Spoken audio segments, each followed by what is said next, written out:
পৃথিবীর মায়া ছেড়ে হলেন পরপারের যাত্রী। মানুষের কাছে তিনি ছিলেন প্রিয়জন, ছিলেন আপোষ নেত্রী।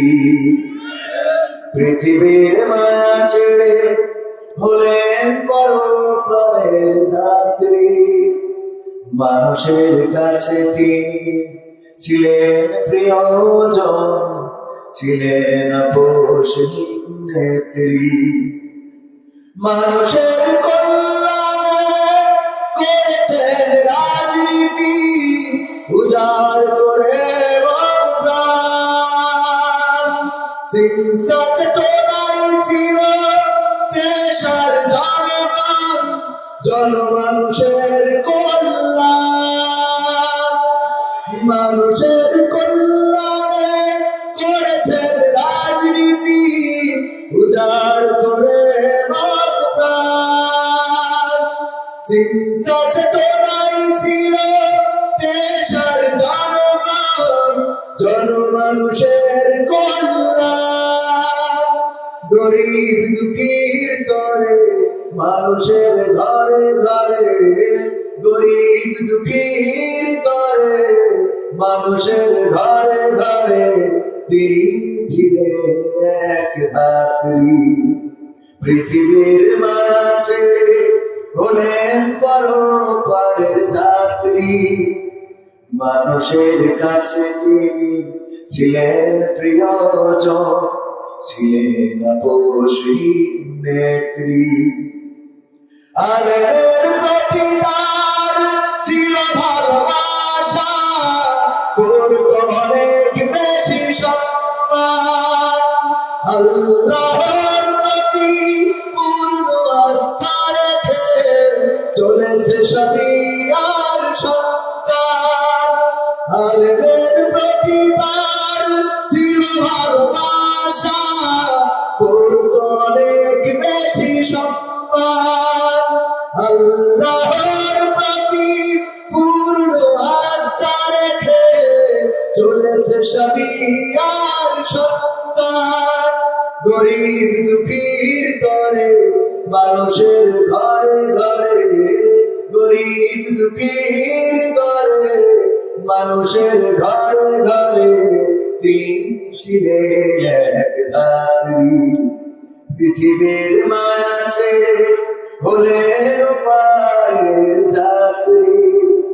মানুষের কাছে তিনি ছিলেন প্রিয়জন, ছিলেন আপোষ নেত্রী। মানুষের কাছে তিনি ছিলেন প্রিয়জন, ছিলেন আপোষ নেত্রী। মাথাটা বলা যাবে না? আরেকটু জোরে, আরেকটু জোরে। আমরা ভালো কাজের প্রশংসা করবো, খারাপ কাজের সমালোচনা করবো। সংস্কারের উদ্দেশ্যে সমালোচনা করা জায়েজ আছে না নাই? জায়েজ আছে না নাই?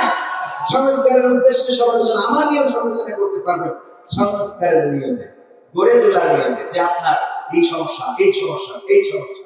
আর কেউ যদি ছোট করার জন্য বলেন, আল্লাহ তাকে ছোট করবে। এরকম মানুষ আছে না নাই? ছোট করতে চান, আল্লাহ তাদেরকে ছোট করে দেন। বড় করার মালিককে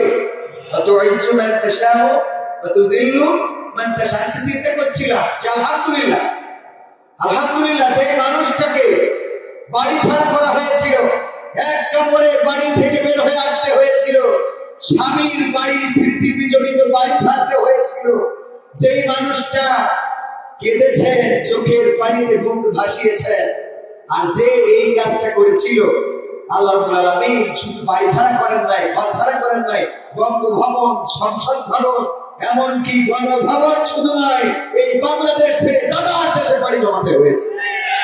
ঠিক না বেঠে? আল্লাহ এটা বেগম জিয়াকে দেখিয়ে তারপরে কবরে দিয়েছে। এটা অন্তত দেখে গিয়েছে, ঠিক না? দেখেছেন না? দেখেন না? এই জন্য জালিম চিরকাল থাকে না, কিন্তু তার জুলুম এই জমিনে ইতিহাস হয়ে থেকে যায়। জুলুমবাজ যারা, ইতিহাস থেকে শিক্ষা নেওয়ার দরকার আছে না নাই? ইতিহাস থেকে শিক্ষা নেওয়ার দরকার আছে না নাই? যেই ট্রাইব্যুনালে আলেমদেরকে ফাঁসিতে ঝুলানো হয়েছিল, যেই ট্রাইব্যুনাল দিয়ে, যে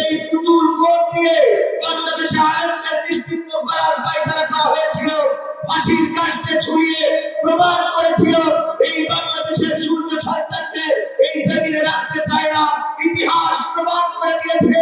আজও সেই ট্রাইব্যুনাল আছে, সেই কোর্ট আছে, বিচারক আছে, বিচারের কাঠগড়া আছে, শুধুমাত্র আসামির পরিবর্তন হয়ে গেছে। বলেন ঠিক কিনা? আসামির পরিবর্তন হয়েছে না হয় নাই? সেই একই বিচারের কাঠগড়া থেকে তার নামে ফাঁসির আদেশ হয়েছে। কিন্তু আফসোসের বিষয় হলো, চেনেন লোকটা কি? আল্লামা দেলোয়ার হোসাইন সাইদি। তিনি এই জামালপুরের কোন ব্রিজ করেন নাই, জামালপুরের রাস্তাঘাটের উন্নয়ন করেন নাই, জামালপুরের মানুষের ত্রাণ দেন নাই, ভিজিএফের কার্ড দেন নাই, 10 টাকা চাউল খাওয়ান নাই। কিন্তু তার ফাঁসির দিনে জামালপুরের মানুষের রাজপথে ছিল না? ছিল না? জামালপুরের মানুষের দলমত নির্বিশেষে রাজপথে নেমেছেন। শুধু জামালপুর নয়, গোটা বাংলাদেশের মানুষ রাজপথে নেমে ক্ষান্ত হয় নাই, বুকের তাজা রক্ত ঢেলে দিয়েছে, শহীদ হয়েছে, জীবন দিয়েছে যেদিন এই ব্যক্তিটার ফাঁসির রায় হয়েছিল।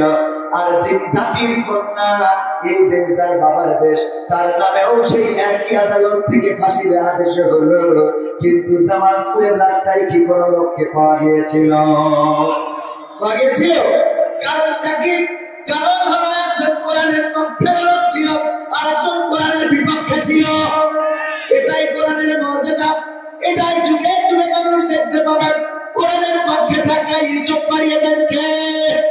একজন নেত্রীকে বাংলাদেশ ছাড়া করলেন, আর একজন নেত্রীর সুস্থতার জন্য দোয়া করেছে প্রতিটা ঘরে ঘরে, প্রতিটা গ্রামে গ্রামে, লোকালয়ে লোকান্তরে, সব জায়গায় দোয়া ছিল না? ছিল না? আজকে তার মৃত্যুতে পর্যন্ত শোক ঘোষণা শুরু করে নাই, শোক প্রকাশ করেছে জামাতের আমির, চরমনায়ের পীর সহ দেশের এবং বিদেশের সর্বস্তরের জনগণ তার জন্য শোক প্রকাশ করেছে, দোয়া করেছে। আর একজন চলে গেল, বাংলাদেশের মানুষ প্রত্যাশা করে না সে যেন আবার ফিরে আসে।